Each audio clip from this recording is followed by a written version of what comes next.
সাকিব আর বিতর্ক যেন হাতে হাত রেখে হাঁটে, অথবা অন্যভাবে বলা যায় সাকিব আর বিতর্ক একে অন্যের পরিপূরক।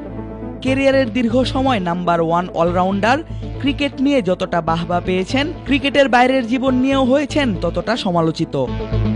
বৈষম্য বিরোধী ছাত্র আন্দোলনের শুরু থেকে তার ভক্ত অনুসারীরা আশায় ছিলেন তাদের আইডল তাদের পাশে থাকবেন, কিন্তু সবাইকে অবাক করে দিয়ে সাকিব ছিলেন চুপ। এতেই খেপেছেন তার ভক্ত সমর্থকরা।